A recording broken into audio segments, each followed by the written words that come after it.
아름다웠던 지난 추억들, 사랑했었던 많은 친구들,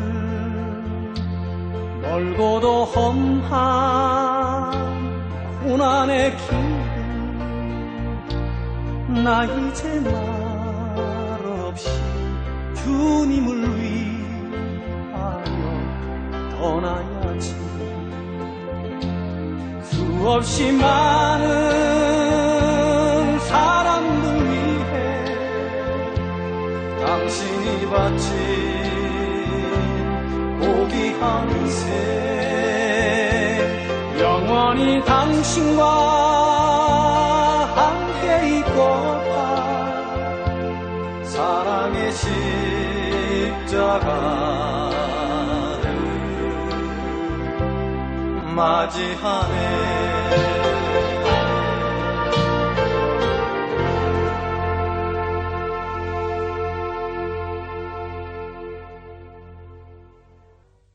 고린도후서 6장 2절 한 절입니다. 가라사대 내가 은혜 베풀 때에 너를 듣고 구원의 날에 너를 도왔다 하셨으니 보라 지금은 은혜 받을 만한 때요 보라 지금은 구원의 날이로다. 아멘. 오늘 같이 봉독 말씀을 가지고 보라 지금은 이라고 하는 제목으로 함께 은혜를 나누고자 합니다. 하나님께서는 우리 교회가 해야 될 일이 있기 때문에 또 그 일이 많기 때문에 우리를 이곳까지 옮겨주셨습니다. 이것은 사람의 힘으로 된 것이 아니고 하나님의 은혜와 하나님의 역사로 오늘 이 교회에서 예배드리게 된 것입니다. 우리가 아시다시피 교인이 몇백 명이 돼가지고 우리가 교회를 이렇게 준비하는데 많은 어떤 그 열정과 힘을 모아서 이렇게 한 것이 아니고 아시다시피 우리가 교회에서 10명 남짓하게 모이면서 15명 모여도 오늘 15명 모였어요. 그리고 너무 기뻐가지고 즐거워하던 그러한 시간이 있었습니다. 그것은 하나님께서 역사하실 때 하나님의 구원의 역사는 사람의 수요에 있지 않다라는 것을 우리가 경험할 수 있도록 하나님 축복해 주셨습니다. 생각해 보십시오. 우리가 어떻게 그 우리의 작은 모습 가지고 어떻게 이렇게 아름다운 예배당을 우리가 준비할 수 있겠는가? 이것은 전적인 하나님의 은혜가 아니면 있을 수 없는 그런 일입니다. 저 역시 어떻게 여기 와서 예배드리게 됐는지 아직도 꿈에 있는 것 같습니다. 제가 어느 날 문득 교회 앞에서 이렇게 쳐다보니까 정말 이게 우리 교회야? 이게 정말 우리 교회 맞아? 이건 하나님이 우리에게 마지막 때 우리를 교회를 향해서 하나님의 계획하신 바가 있기 때문에 이런 일들을 만드시고 있었다는 것을 실감할 수 있었습니다. 야, 이게 진짜네. 진짜 우리 교회네. 이렇게 실감을 하고 있는데 집사람이 그렇게 얘기합니다. 이 큰 교회가 이렇게 유지하기 위해서는 한 달에 들어가야 될 돈이 얼마인지 아십니까? 저한테 이렇게 얘기하면서 전기세가 있고 다달이 페이먼이 있고 보험료가 있고 전사님 차례도 해야 되고 뭐 그렇게 얘기하면서 그 얘기를 일깨워 주니까 제가 문득 정신 차리고 진짜네. 그러네. 교회 헌금 수입하고 지출이 맞질 않네. 제 사례비는 뒤로 빼놓고도 이게 안 맞네. 그런 것을 이제 딱 실감하게 됐어요. 아이고 하나님, 이게 내가 정신없이 가져온 거 아닙니까? 이렇게 하나님 앞에 생각을 하고 기도하면서 생각이 조금씩 달라지는 거예요. 이거 우리가 조금 현실적으로 봐야지, 현실적으로 우리가 정신 차려야지, 그런 생각이 갑자기 들어오는 거예요. 조금 전까지만 해도 꿈속에서 잡혀가지고 하나님이 인도하심 속에서 있는 걸 봤는데 막 그 생각이 막 들어가는 거예요. 그러니까 빨리 우리가 열심히 기도하고 열심히 노력해서 부흥시켜야 됩니다. 그런 얘기를 하고, 우리 이인규 집사님도 우리 광고에서 우리 빨리 한 사람이 한 사람 데려오기 운동합시다. 뭐 이런 말씀하시고, 그 현실적으로 지혜롭게 이렇게 말씀하시는 것을 제가 듣고, 그래, 그래야지. 그랬는데 가만히 생각해 보니까 믿음의 선배들은 어떻게 그 어려운 과정을 잘 극복하고 나갔을까? 그렇게 하면서 성경을 묵상하면서 이렇게 쳐다보기 시작했습니다. 가장 믿음의 선배고 믿음의 조상인 아브라함을 이렇게 살펴보다가 그래, 믿음의 조상 아브라함도 어려운 시간이 있었구나라는 것을 문득 이렇게 발견하게 됐습니다. 어려울 때 이 믿음의 조상 아브라함은 어떻게 했는가? 하나님의 약속만 믿고 한 번도 가보지 못한 땅을 그냥 마침내 그 땅에 들어갔는데 그 해에 가뭄이 있었어요. 기근이 있었어요. 그래가지고 이 아브라함이 그 어려움을 피해보려고 애굽 땅으로 내려갔던 시간이 있습니다. 거기서 얻을 교훈은 하나님께서 약속한 땅에, 하나님께서 가라고 하신 그 땅에 들어가서 쉽게 포기하거나 쉽게 그 자리를 피하지 말자라는 것을 교훈 얻게 됐습니다. 하나님이 허락하신 그곳에 하나님께서 가라 한 그 땅에 마침내 들어갔다면 들어가게 하신 그분이 그 가뭄 속에서도 역사하실 것이 분명한데 아브라함은 이 가뭄을 피해보려고 그 자리를 떠나서 애굽으로 피했어요. 애굽으로 갔습니다. 그래서 우리도 어려울 때일수록 하나님께서 정하신 그 환경, 하나님께서 허락하신 환경, 하나님께서 주신 환경을 쉽게 포기하거나 쉽게 그 자리를 피하는 어리석은 모습을 갖지 말자. 그렇게 우리가 교훈 얻었습니다. 그 두 번째 교훈, 여러분 기억나십니까? 두 번째 교훈이 뭐예요? 어려울 때일수록 자기 모사를 피우지 말자. 어려울 때일수록 자기 꾀로 그 어려움을 회복해 보려고 노력하지 말자라는 거예요. 우리 교회가 어렵습니다. 그 어려운 상황이 더 전개된다 할지라도 그 인간의 모사와 인간의 방법으로 인간의 생각으로 무엇을 해결하려고 하는 그런 모습을 갖지 말자라는 거예요. 하나님이 그것을 허락하셨다면, 하나님의 그 가나안 땅을 아브라함에게 허락하셨다면 그 가뭄 속에서 반드시 하나님께서 원하시는 뜻이 있을 것입니다. 하나님이 우리를 택하셨고 하나님 우리를 이끄신다면 이끄시는 과정 또한 하나님께서 함께 하시니까 이 과정 속에서 하나님이 분명히 너와 함께 하신다라는 확신을 가지고 하나님의 방법, 하나님의 때, 하나님의 인도하심을 계속적으로 주목하고 그것을 바라볼 수 있는 그러한 신앙이 되어야 되겠다라는 것을 우리가 수요일날 교훈 삼았습니다. 세 번째가 마지막에 뭐 있었어요? 마지막에 우리가 그렇게 교훈 삼았죠. 어려울 때일수록 예배에 힘쓰자. 예배에 힘쓰자. 어려울 때일수록 예배로 그 어려움을 극복하고 예배로 그 어려움을 타개하고 예배로 그 모든 그 성공해서 그 어려움을 극복하자. 그렇다면 우리도 이 어려울 때일수록 우리 교회가 해야 될 일들을 다 살펴보면서 인간의 모사와 인간의 방법과 인간의 생각이 앞서지 않도록 내가 지금 무엇을 할 것인가. 오늘 본문의 말씀이 보라 지금 너희가 은혜 받을 만한 때요. 보라 지금이 구원의 날이다 말씀하신 것처럼 지금 이 어려울 때 내가 해야 될 것은 우리가 어떻게 이 난제들을 해결할 것인가에 급급하는 것이 아니고 지금 내가 해야 될 것은 하나님 앞에 무릎 꿇고 하나님이여 내게 은혜 주시옵소서, 하나님이여 내게 성령 충만 주시옵소서, 그렇게 기도하는 것이 우리의 해야 될 자세다라는 것입니다. 그렇다면 어떻게 하면 우리가 은혜 받을 수 있을까요? 첫 번째가 뭐냐면 성령을 사모해야 된다라는 것입니다.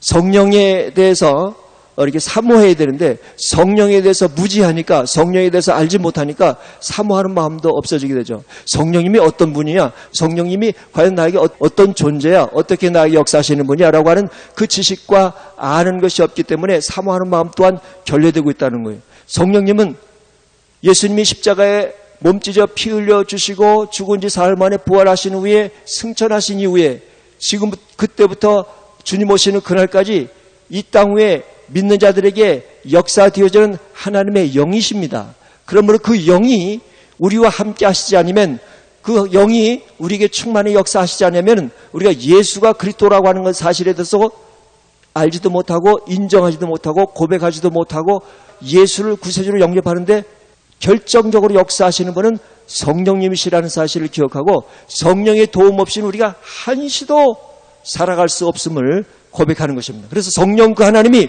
오셔서 우리를 예수가 그리스도라는 사실을 알게 하시고 믿게 하시고 깨닫게 하시고 우리가 곁길로 갈 때 책망도 해주시고 우리가 하나님 앞에 마땅히 빌바를 알지 못할 때 말할 수 없는 탄식으로 우리를 위해서 대신 중보기도 하시면서 우리를 도우기 위해서 곁에 계신 그 성령님을 알지 못하기 때문에 사모하는 마음 또한 없다는 거예요. 성령님 없이는 우리는 살아갈 수가 없어요. 우리가 여기까지 이끌려 온 것은 성령의 역사심 속에 이끌려 왔어요. 성령의 인도하심 속에 지금 이 자리까지 오게 된 것입니다. 그렇기 때문에 그분을 모셔드리고 그분을 사모하지 않으면 우리는 우리 인간의 모사와 인간의 방법으로 타락되어버리고 낙심될 수밖에 없는 연약함을 갖고 있기 때문에 끊임없이 우리는 성령님을 사모해야만 합니다. 성령님을 사모해야 돼요. 성경 보니까 누가복음 11장 9절에 보니까 내가 또 너에게 이르노니 구하라 그러면 너에게 주실 것이요 찾으라 그러면 찾을 것이요 문을 두드리라 그러면 너에게 열릴 것이니 구하는 이마다 받을 것이요 찾는 이가 찾을 것이요 두드리는 이에게 열릴 것이니라. 너희 중에 어떤 아비된 자가 아들이 생선을 달라 하면 생선 대신 뱀을 주며 알을 달라 하면 전갈을 주겠느냐. 너희가 악할지라도 좋은 것을 자식에게 줄 줄 알거든 하물며 너희 천부께서 구하는 자에게 성령을 주시지 않겠느냐. 이렇게 말씀하십니다.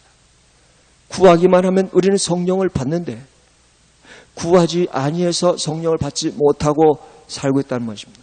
성령을 받아도 충만하게 역사될 수 있도록 받아야 우리 의지와 생각과 우리 지식을 점령해서 하나님의 뜻에 이끌려서 성령이 사로잡히는 삶을 살아야 되는데 아직도 내 지식, 내 경험, 내 이론이 살아가지고 성령님 따로 나 따로 내 방법, 내 신앙, 내가 생각하는 그 하나님을 찾고 따르다 보니까 성령의 인도함을 잘 받지 못하는 그런 모습을 가질 때가 있어요. 여기에 저가 사모하는 영혼을 만족케 하시며 주린 영혼에게 좋은 것으로 채워주심이로다 라고 하는데 여기에 사모하다라고 하는 그 사모하는 말을 원어로 보니까 히브리 말로 샤카크라고 하는데 함축적으로 탐욕스럽게 찾다, 식욕이 있다, 서로 밀다, 갈망하다, 헤매다 그런 뜻이 있습니다. 여기 샤카크라고 하는 것은 탐욕스럽게 찾다라는 거예요.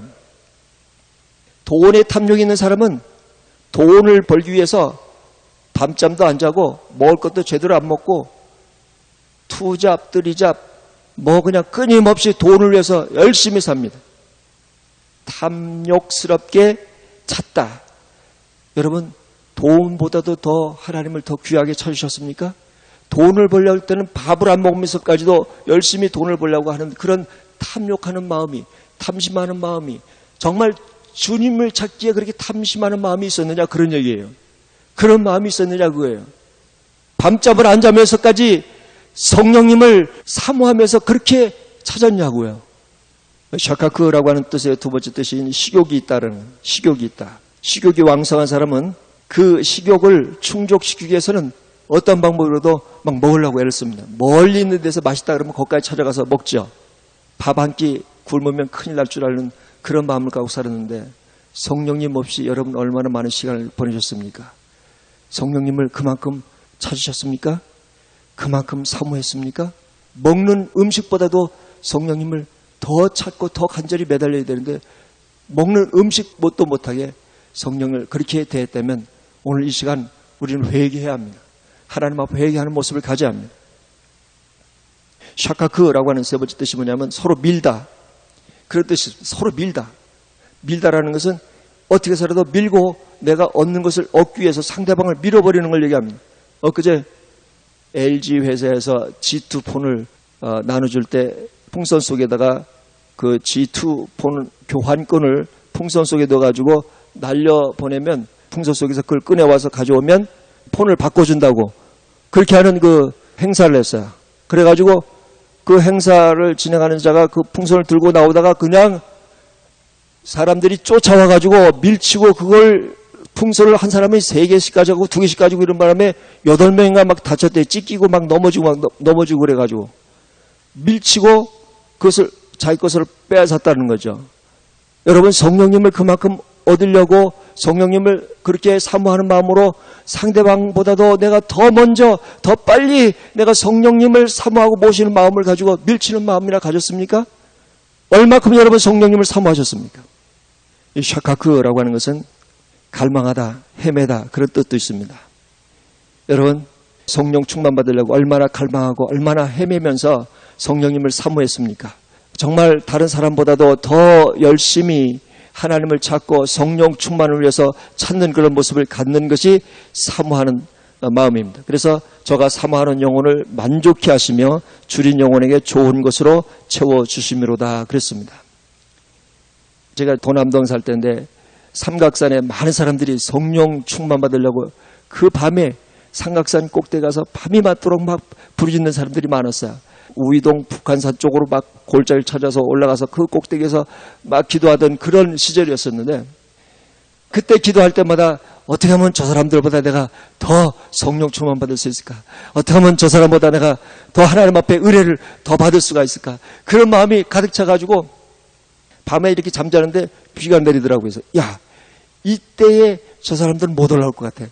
내가 가야지. 그래가지고 그 밤에 자다가 일어나가지고 후라시불 들고 그 비를 맞아가면서 우이동 그 깊은 골짜기를 찾아가지고 더듬어 찾아가면서 가는데 번개가 막 치고 앞에서 그냥 불이 번쩍번쩍하고 막 번개 내리고 막 그러는데, 그래도 다른 사람 이럴 때 못 올라올 거야. 아마 이럴 때 내가 하나님 앞에 더 가까이 가면 하나님이 나를 더 불쌍히 여기시고 나에게 은혜를 더 주실 거야.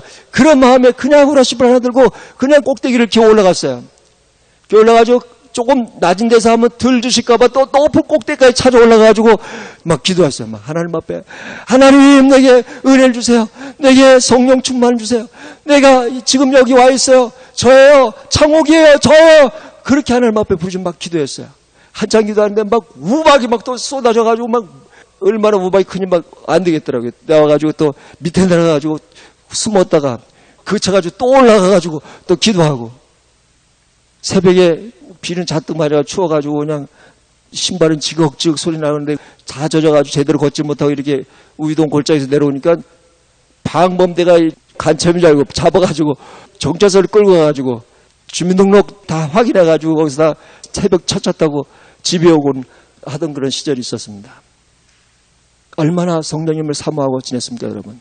성령 충만 받기 위해서 얼마나 여러분들 헤매면서 얼마나 갈구하고 살았습니까? 그런 줄인 영혼에게 성령을 충만히 주시겠다고 약속하셨어요. 사모하는 자들에게 그렇게 주겠다고 약속하셨습니다. 우리는 먼저 성령님을 사모하는 마음을 가져야 돼요. 성령님 없이 나는 한시도 살 수가 없습니다. 성령님 내게 오셔서 가르쳐 주세요. 내가 금방 또 이렇게 내 생각 결단이 이렇게 무너졌네요. 이렇게 약합니다. 성령님 나를 도와주세요. 금방 주님과 함께 교제한다고 그러면서도 그냥 세상 생각, 육체욕, 정욕대로 사는 시간이 있었습니다. 성령님 나를 용서해 주세요. 성령님 내가 이렇게 연약합니다. 나를 붙들어 주세요. 나를 세워주세요. 그렇게 사모하며 주님 앞에 가까이 가는 자가 되라라는 거예요. 그것이 지금 우리가 해야 될 첫 번째 일이라는 것입니다. 여러분 마음속에 성령님을 사모할 수 있는 그 마음이 충만해 주시기를 주님의 이름으로 축원합니다. 둘째로는 성령 충만하여 칭찬 듣는 자가 되어야 된다. 사도행전 6장 3절에 보니까 형제들아 너희 가운데서 성령과 지혜가 충만하여 칭찬 듣는 사람 7을 택하라. 우리가 이 일을 저희에게 맡기고 그랬습니다. 초대교회 7 집사에게 말씀하신 그 내용입니다.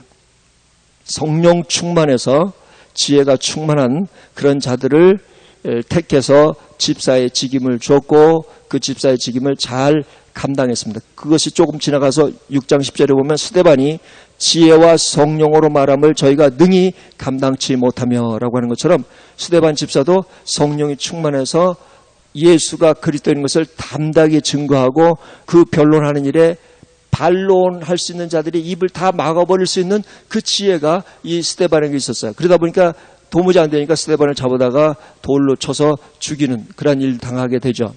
여기에서 성령 충만해서 모든 사람에게 칭찬받는 자가 되어야 된다라는 것입니다.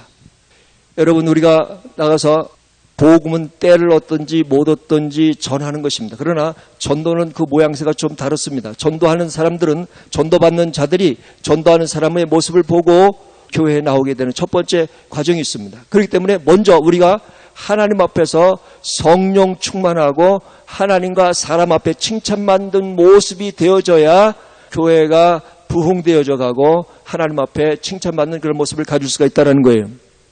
뭐 집사가 뭐 저래, 교회 나가면서 뭐 저래, 어디 교회 다니는 사람이 어디 교회 집사야, 저 교회 집사는 다 그런 거야? 그런 소리가 들으면 전도가 되겠냐고. 전도가 먼저 우리가 하나님 앞에 성령 충만 받고 하나님 앞에서 칭찬받고 사람 앞에 칭찬받을 수 있는 그런 모습 되기 위해서 오늘 이 시간에 하나님 내게 은혜를 주시옵소서, 그런 것이 먼저 선행되어야 된다는 거예요. 주님 앞에 나와서 우리 자신을 돌아보고, 하나님 이렇게 부족합니다. 성령님 없이는 내가 한시도 살아갈 수가 없고 성령의 도움 없이 내가 뭘 할 수 있겠습니까? 성령님 내게 오셔서 충만하게 역사해 주옵소서라고 성령으로 충만하게 되면 하나님이 우리의 연약한 모습을 다 이해하고 감싸주시고, 그래 내가 너를 죄 없다, 그래 내가 너를 기뻐하노라, 그래 내가 내 마음이 내 마음과 합받다, 이렇게 인정받는 그런 자가 돼야만 우리가 전도하고 주님 앞에 바로 인도할 수 있는 모습이 되는 거예요. 내 하나가 성령 충만해서 뒤집어지면 가정이 회복되는 거예요. 가정이 살아나는 거예요. 내가 정말 주님 사랑하는 마음으로 열심을 내고 주 앞에 충성한 그런 모습을 갖고 성령 충만하면 우리 교회가 저절로 부흥되는 거예요. 내 자신이 먼저 하나님 앞에 깨지고 뒤집어져서 내 가치가 변화되고 내 생활이 변화되고 내 삶이 변화되면 우리 교회는 부흥되는 거예요. 그러므로 내가 해야 될 일이 지금 뭐냐면, 주여 내게 은혜를 주옵소서, 내게 은혜를 주셔서 내 삶이 바꿔지게 하시고 내 가치가 바꿔지게 하시고 주님 안에서 새로운 피조물로 살게 하옵소서. 그런 모습이 먼저 선행되어져야 된다라는 거예요. 여러분, 성령 충만해서 하나님과 사람 앞에 칭찬받는 모습 되시기를 주님의 이름으로 축원합니다. 세 번째로, 성령의 뜻에 따라 순종하기를 배워야 된다라는 것입니다. 성령 충만해서 성령의 인도함 받을 때 그 궁극적인 우리를 향하신 성령의 뜻은 뭐냐면 증인되라는 거예요. 증인되라. 그리고 그 뜻을, 하나님의 뜻을 이 땅에 실현해라라는 거예요. 그렇기 때문에 우리가 하나님 앞에서 성령 충만하고 헌신하는 모습을 가져야만 헌신된 자를 통해서 하나님이 일하시고 영광 받으십니다. 하나님은 지금 일할 것이 많다, 추수할 영혼들이 많다, 그런데 일꾼이 심히 적구나, 그렇게 하시는 분이 주님이시라고요. 지금 구원받아야 될 영혼이 많구나, 그런데 일꾼이 심히 적구나. 주님은 헌신된 자를 통해서 하나님의 일을 지금도 해나가고 계십니다. 하나님 앞에 헌신된 자를 통해서 지금도 일하고 계십니다. 그렇기 때문에 하나님께서 원하시는 자들은 헌신된 자들이에요. 주님 앞에 드려진 자들입니다. 주님을 위해서 죽기로 각오한 자 몇만 있어도 이 교회가 다 뒤집어지고 나가서 이 지역이 다 뒤집어지는 거예요. 주님을 위해서 죽기로 각오한 자, 그들을 통해서 하나님이 역사하신다고요. 하나님의 구원은 사람의 많고 적음이 있는 게 아니고 하나님의 역사는 사람의 수요에 있지 않다 그러는 거예요. 이스라엘 백성들이 블레셋과 대치해서 싸워갈 때 골리앗 장군이 와가지고 큰 6척이나 되는 그 골리앗 장군이 와서 누구든지 나와라, 그렇게 얘기했을 때 이스라엘 전 군대들이 벌벌벌 떨고 있었어요. 그런데 소년 다윗이 나가죠. 너는 칼과 단창으로 내게 오지만 나는 네가 모욕하는 여호와의 이름으로, 만군의 여호와 이름으로 내게 나가노라고. 이 소년 다윗을 통해서 이스라엘을 구원했어요. 한 사람을 통해서 이스라엘을 구원했습니다. 한 사람을 통해서 놀라운 기적이 나타나는 거예요. 하나님의 구원은 숫자에 있는 것이 아닙니다. 우리 교회의 부흥은 숫자에 있는 것이 아니에요.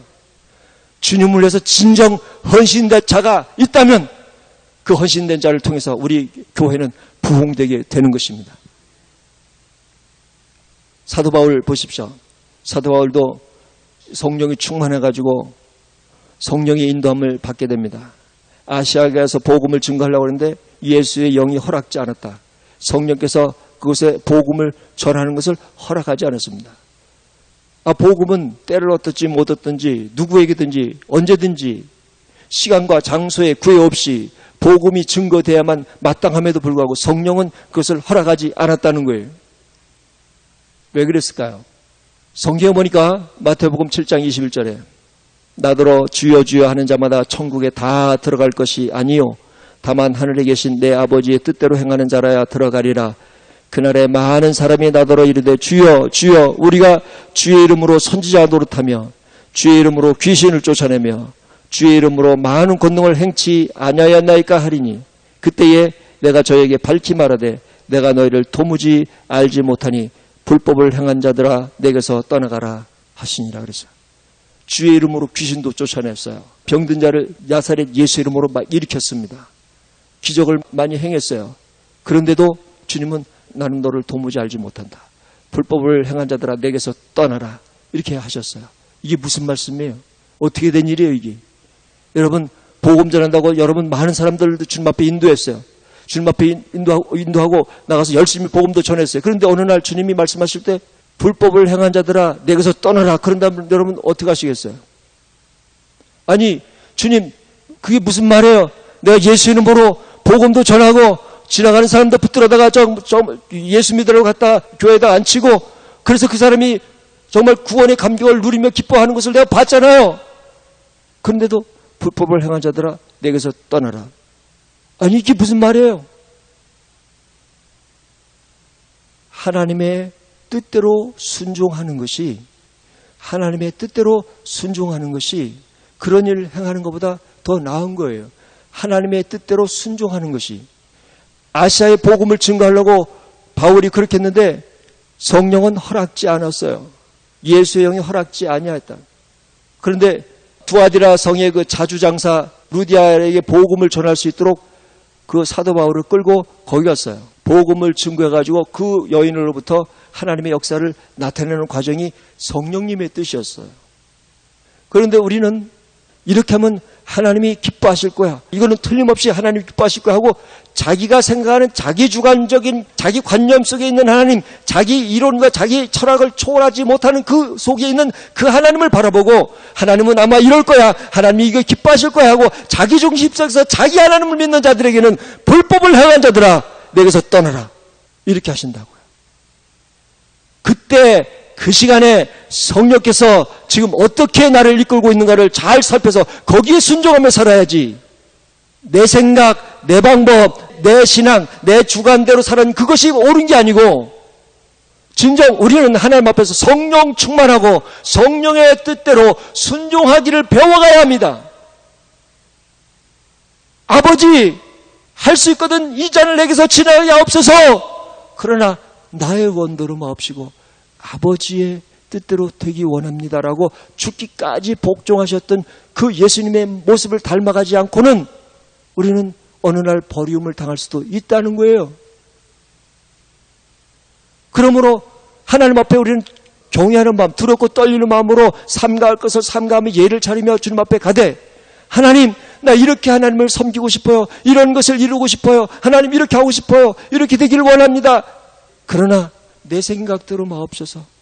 하나님의 뜻이 어디 있는지 하나님의 뜻대로 해주세요 라고 하는 그 고백을 하지 않았기 때문에 많은 사람들이 불법을 행한 자들아 인정받을 수밖에 없는 자가 돼버리고 있다는 거예요. 오늘 주님 앞에 우리는 그렇게 고백해야 합니다. 내가 뭘 할 수 있겠어요? 하나님. 하나님께서 인도하시는 대로 그저 순종할 뿐입니다. 내가 행하신 하나님의 뜻이 이루어지기를 원합니다.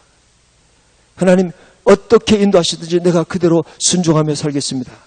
그 마음이 우리에게 있기를 원하는 거예요. 하나님이 원하시는 그 시간에 하나님께서 원하시는 곳에 그곳에 머물기를 하나님은 원하시고 계세요. 오늘 그 마음을 배워야 합니다. 순종하는 마음을 배워야 돼요. 주께서 인도하시는 대로 내가 따라가겠습니다. 주님이 가라 하시면 가겠어요. 머물러 있으라 그러면 머물러 있겠습니다. 너 거기 앉아있다가 내게로 와 그러면 그렇게 앉아있다가 가는 거죠. 내가 왜 하나님 왜 이런 모양을 주세요. 이건 아니잖아요. 하나님 이거는 아니죠. 왜 이렇게 살으냐고요. 하나님이 하나님의 택한 백성들의 그 신음을 그 아픔을 고통을 그 환난을 모르시겠어요? 우리 안고 일어서심을 감찰하시는 그분이 우리의 모든 형편을 모르시겠냐고요. 우리가 고민하는 거 그분이 모르겠냐고요. 이미 다 아시는 그분이 우리가 해야 될 것은 주님께서 인도하시는 대로 그냥 순종하며 나가겠습니다라고 하는 그런 모습을 갖고 살아갈 때 우리를 통해서 하나님의 구원을 이루는 역사를 나타내 보여주실 줄로 믿습니다. 여호와의 구원은 사람의 많고 적음에 있지 아니하다. 하나님의 역사는 사람의 많고 적음에 있지 아니하다. 하나님의 역사는 헌신된 자를 통해서, 지금도 주님 앞에 드려진 자를 통해서, 주님을 위해서 죽기로 각오한 자를 통해서 하나님의 역사는 지금도 진행되고 있는 것입니다. 오늘 이 하나님의 말씀 앞에 가까이서 주님, 제가 여기 있습니다.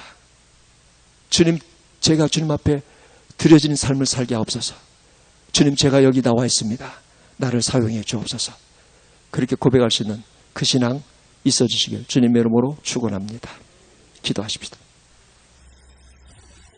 여러분, 지금까지는 내가 생각했던 그 하나님, 내가 내 지식 속에 생각했던 그 하나님을 최고로 믿고 살아왔습니다. 그러나 하나님은 나는 내 생각과 다르고 내 길은 내 길과 다르다, 그렇게 말씀하십니다. 오늘 주님 앞에 우리가 해야 될 것은 예, 맞습니다. 주님께서 원하시는 뜻대로 부족한 종에게 그 뜻을 나타내 보여주옵소서. 그대로 순종하겠습니다. 그렇게 헌신된 자를 통해서 지금도 하나님의 일은 진행되고 있는 것입니다. 오늘 주님이 그렇게 여러분들의 고백을 듣기를 원하십니다. 오늘 주님 앞에 그렇게 고백하십니다. 주님, 제가 여기 있습니다. 지금까지 살아왔던 모든 것 다 포기하고, 지금까지 내가 믿어왔던 그 신앙 다 포기하고, 이제는 하나님께서 말씀하시는 대로 주께서 내게 주시는 그 인도하심 따라서 남은 생에 살아갈 수 있도록 나를 인도해 주옵소서. 주님, 제가 여기 있습니다. 주님 앞에 다시 헌신합니다. 주님, 나를 받아 주옵소서.